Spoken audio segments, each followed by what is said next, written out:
Welcome back. Now, as the world celebrates World Teachers' Day, focus has been placed on the global staff shortage in the sector. Calls are also growing for the fresh policies to attract and retain teachers. In South Africa, we seem to have answered the call because this year's Teacher of the Year is not only young, but also passionate about her profession. Gugu Qwabe, an English teacher from Mandla Mthethwa School of Excellence in KwaZulu-Natal, scooped the award at a ceremony in Pretoria. She now joins us live in studio. Thank you so much for joining us, Gugu. We really do appreciate it, and congratulations. I'm sure you're very proud. No, thank you so much for having me, and thank you. Great. Maybe just tell us how you're feeling. I mean, this is an amazing achievement. I was telling you off air that I find teachers to be heroes. They literally mold us from a very young age. So you must be really proud. I'm really proud because honestly, like you're saying, I mean, teachers are creating the future doctors. They're literally, because if you are able to bring out their talents or help the learner identify their calling in life, you are literally creating leaders, parliamentarians, you're creating doctors, engineers, and so forth. So honestly, I'm very happy. I'm really humbled also. I can imagine. Maybe just tell us how you felt when you heard your name being called up as the best teacher in South Africa. Also the criteria, like do you have to apply for it? What do they look at or look for to be the best teacher? Well, when my name was called, tears flooded my eyes and I stopped myself from crying. It was one of the most amazing experiences in my whole entire life. I've never felt, honestly, not just only felt, but I've never been appreciated so much in my whole 15 years of my teaching career. So this was one of the moments I'll never forget. And for the NTAs, you can nominate yourself. I nominated myself because I was I was there when the district official came to address the senior management team of my school. So when I heard that, then I offered myself in for this. The criteria asks you different questions regarding your impact in the community, in the classroom, outside the classroom, how you help groom your learners all around. So I mean, it touches on things. Well, what I had was I also impact different issues like global warming, like fourth industrial revolution, like inclusive teaching in class, and so many things. So that is what it's all about, and it's one of the most developmental opportunities you could ever take, and I really believe all teachers should do this. Certainly. I want to go into the decision to become a teacher. You know, I would say it's a calling. I would say not everybody can be a teacher because it's so intensive, especially also in a province like KwaZulu-Natal where there are many areas that aren't developed. There are many areas where opportunities aren't equal for all. Maybe just tell us about the decision or when it came into your head that I want to be a teacher and how that journey started to where you are now. Well, my mom was a teacher. She just retired a few years back. Wow. She didn't want us to be teachers because she had faced so many struggles. So I did a psychology degree, but when I couldn't find the job, then I did my postgraduate certificate and came to the field. When I was younger, I used to teach the trees at home, and because at that time it was the times of corporate punishment, I used to beat those trees and the leaves would fall off. So this, for me, I cannot express the love I have for teaching, because I remember the first time I walked into the teaching, I worked in the poorest areas of Umkhanyagude in Pondwane.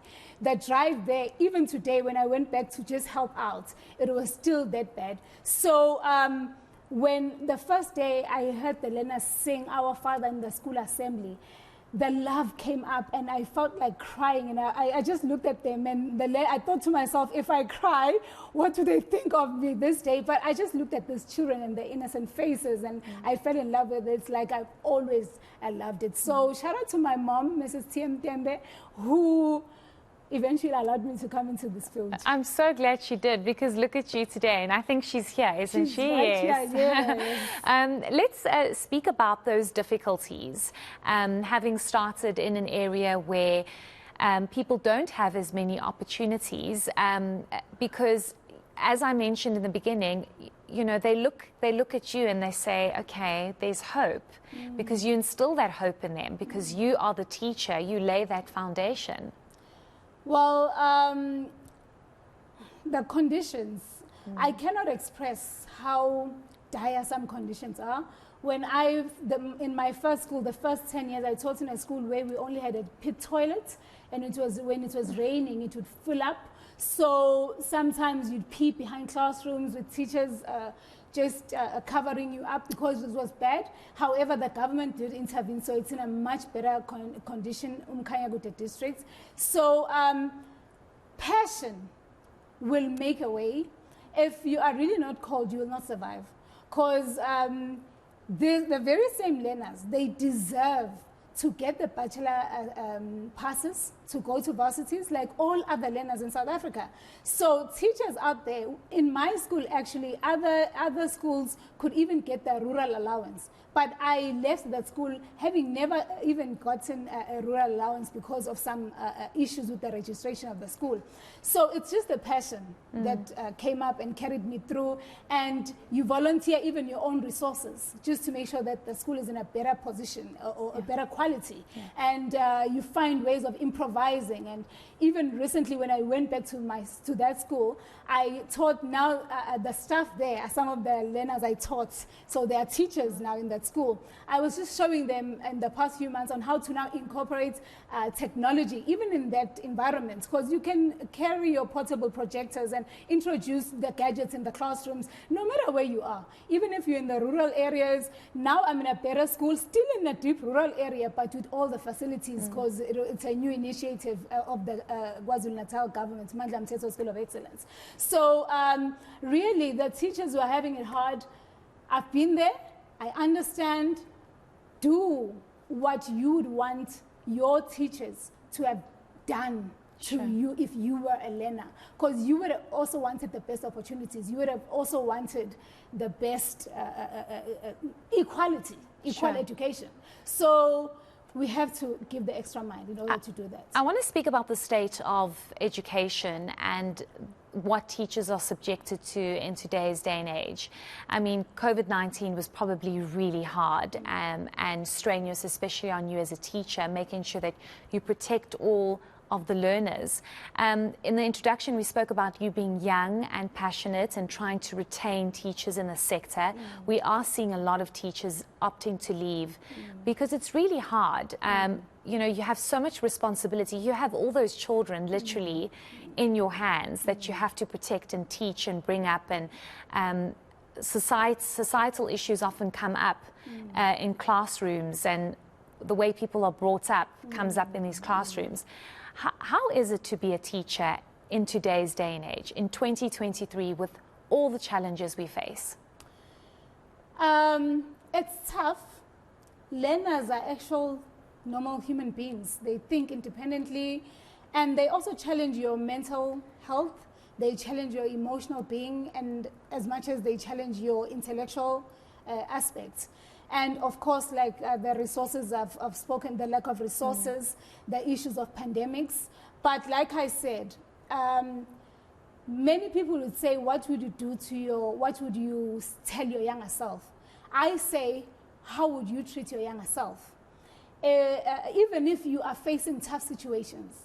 Now, think of what you would have wanted at a younger age. For us teachers, it's not supposed to be about what would you tell your younger self. Now you have young people at the same position you were in. What would you do?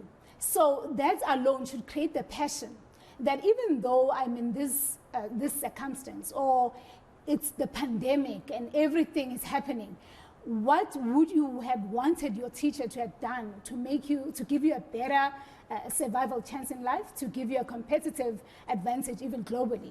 So then it touches the issues of using technology in class, teaching even through the media. We created WhatsApp groups at the time, and we taught learners.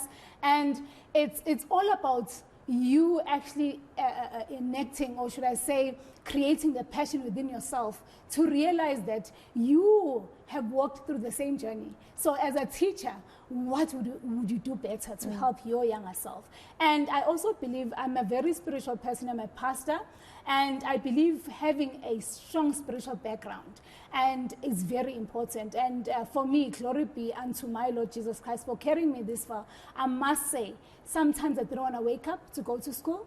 Sometimes even just the nature of our country in terms of there is lack of resources, but even the leadership, everywhere you go, we're in a stage of survival mode. So you face sometimes a collision between sacrificial teachers and selfishness in the system and everything. Not that it's to blame anyone, it's just to say that people are victims of either the poor country in the nature of the global economy, or just the fact that we come from from apartheid and we are in a survival mode, and there's a lot that comes into play. And those are all challenges that teachers face. But I'm just saying, please rise up, don't quit.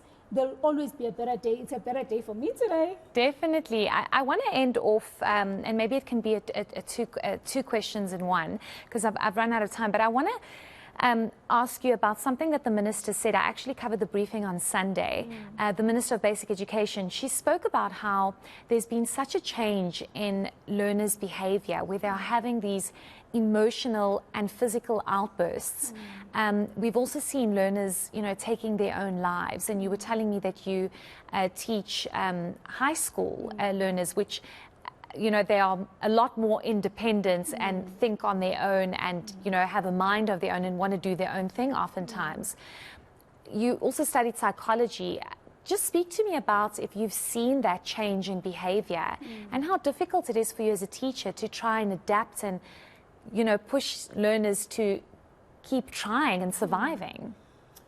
Well, one of the reasons I got the crown, so to say, is because I'm an author of HUD book. I was scouted by Mr. Arnold Zulman, the founder of Beacon Suites, and I wrote a book. It's a values-based textbook. So with my psychology background, in that book, I address issues of neuroplasticity, mental health, how to deal with traumas, and our traditional Ubuntu values. When I speak of Mr. Arnold Zulman, I've tried to cut it short. He is a friend of former Dr. Nelson Mandela and former Prince Mangosuthu Buthelezi. And he would narrate stories whenever he comes to South Africa, because currently he's in America, and tell me how those leaders used to behave, the values they had. And these things are being lost from generation to generation. So I'm bringing it back with my books, and I make sure that my learners are holistically developed, and I make sure that through this, I also see every learner. I don't just see a number on the corridor, but I see a learner, and I make sure that I know the different learners. And I believe that teachers should also see that and try to contact people who can actually help, and that's the reason why I entered eNCA, so that I can hopefully infiltrate the system with in-depth thinking, so that you can deal with issues of teenage suicides and just safer schools. So we have to change our learners internally, so that they have intrinsic motivation, so that they're better human beings, they're adaptable, even globally, and can face any challenge. They have to be strong. Yeah. So you touched on something that I want you to maybe elaborate on. Other teachers to also do the same, because we do have an issue where sometimes learners are taken advantage of by teachers. You also have situations of teenagers falling pregnant in schools because teachers are getting into relationships with learners. And that is toxic. That is just not okay, because when you go to school, you're supposed to be in a safe space. What is your encouragement to teachers out there that might want to give up because it's such a tough environment, but that are also participating in things that they should not be with learners? That is one of the most heartbreaking things that happens, and a reality in our country. And I really would like to really plead my case with teachers who are somehow, I believe it is toxic, There are mental issues that must be dealt with. It's impossible for me to offer one solution here, but for everyone to do an introspection. If whatever they are doing, what if it was done to their child or to their children, to their daughters, to their sons? And what if it was done to them at a younger age? And hence the question, what I said earlier on when I said, do not say what would you say to your younger self. You are a teacher. You have an opportunity to act the way you would have liked to be acted to you as a younger self. Certainly. Thank you so much. Thank you for coming through, and we wish you all the best. Thank we you really so much, do. Heidi. Thank you. Thank you. We really do appreciate it. That was Gugu Qwabe, who is South Africa's National Teacher of the Year, just speaking to us about her experience and some advice for teachers and learners out there, and we really do wish her all the best.